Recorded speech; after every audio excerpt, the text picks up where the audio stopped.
आज ट्रिपचा दुसरा दिवस होता आणि तोही अतिशय सुंदर सुरुवात झाला. इतका छान निसर्ग, भरपेट जेवण, त्यात सखी आणि गोलूची मस्ती. इथे ह्या दोघींना खेळासारखं खूप काही काही होतं. पण मला सगळ्यात जास्त आवडलेली गोष्ट म्हणजे मोड लिपीतील ही शिवकालीन पत्र, जी शहाजी राजे, छत्रपती शिवाजी महाराज आणि छत्रपती संभाजी महाराज यांनी लिहिलेली आहेत.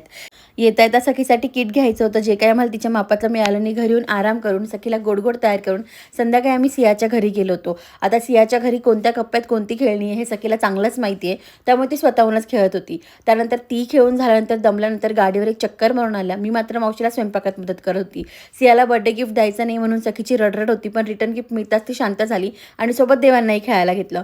घरी यायचं नव्हतं म्हणून लिफ्टमध्ये असं पसारही झालो होतो आम्ही. असो, दुसऱ्या दिवशी सकाळी ना मी फ्रीज आवरायला घेतलं, कारण आता पुन्हा आम्ही 8-10 दिवस बाहेर जाणार असो, तर म्हटलं डीप क्लिनिंग करून घेऊयात. माझं हे सगळं चालू होतं तोपर्यंत सखी नवीन नवीन पराक्रम करून पापाला दाखवत होती. ते झाल्यानंतर माझे 2-3 पेंडिंग शूट होते, ते आवरले आणि असं संपला आमचा आजचा दिवस. चला, उद्या भेटूया. बाय.